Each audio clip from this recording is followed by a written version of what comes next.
મારું નામ ઓમ બારૈયા છે. છેલ્લા 16 વર્ષથી શ્રી સિદ્ધિવિનાયક ગણપતિ મહોત્સવનું મારા ફાધર એટલે કે અરવિંદભાઈ બારૈયા આયોજન કરે છે અને અમે આજ વખતે 17મા વર્ષમાં મંગલ પ્રવેશ કરી રહ્યા છીએ. આજે તમે આયોજન કરી રહ્યા છો એમાં શું શું વિશેષ આયોજન છે? દર વર્ષે જેમ જેમ વર્ષો જાય છે એમ અમે નવી થીમ સાથે આવતા હોઈએ છીએ.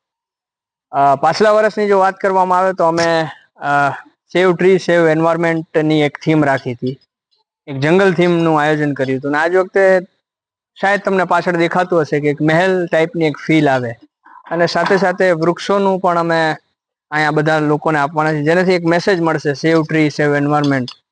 એટલે આ રીતેનું હર વર્ષે એવું એક આયોજન રાખી છે જે આયોજનમાં લોકો દર્શન પણ કરવા આવે ને લોકોને એક વિચાર, એક સારો વિચાર નવી જનરેશનને મળે એવો અમારો પ્રયત્ન હોય છે. ખાસ કરીને જો તમે બાળકો માટે દર વર્ષે કરો છો, બાળકો માટે અલગ શું આયોજન છે? બાળકો માટે ઘણી બધી આયોજન હોય છે, બાજુમાં રાઇડ્સ ને આ બધું કરતા હોઈએ છીએ હર વખતે. અને જેમ કે મેં ખાસ કીધું એમ કે એક મેસેજ યંગ જનરેશનને જાય એવો અમારો પ્રયત્ન હોય છે, કારણ કે યંગ જનરેશન જ આગળની જનરેશનને શીખડાવતી રહેશે. કેમ કે અત્યારે યુથને સનાતન શું છે, યુથને હિન્દુ સંસ્કૃતિ શું છે એ જાણ હોવી ખૂબ જરૂરી છે.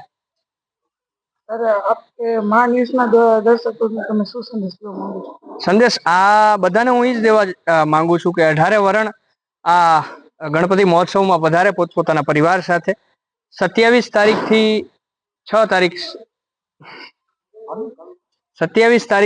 6 તારીખ લગી આ આયોજન છે અને આપ સૌ પોતપોતાના પરિવાર સાથે પધારે એવી મારી નમ્ર વિનંતી. ભાઈ, આપણે સિદ્ધિવિનાયક રાજાની જે મૂર્તિ હોય છે એની ખાસ વિશેષતા હોતી હોય છે, જે લોકો જે તે મૂર્તિ જોવા ખાસ કરીને આવતા હોય છે.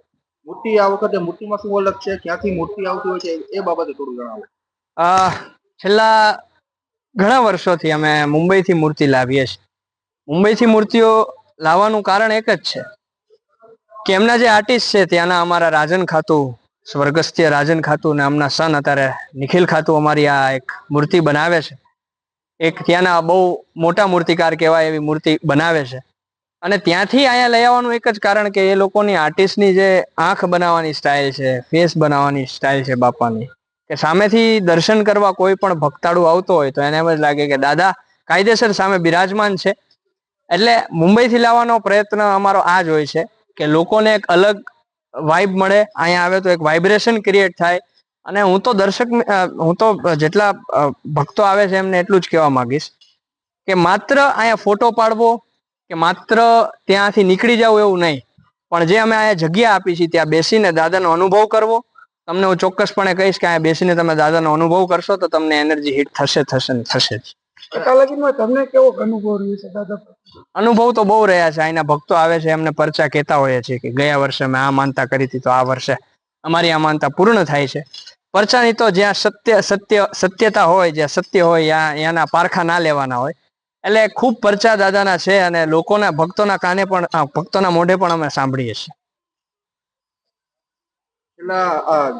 સમિતિ છે તે ઘણા સમયથી આ જે આયોજન પાછળ મહેનત કરતી હોય છે. કેટલા લોકોની સમિતિ છે, કઈ પ્રકારની મહેનત હોય છે અને જે આપનો શું રોલ રહેતો હોય છે અને સમિતિનો શું રોલ રહેતો હોય એ જણાવો.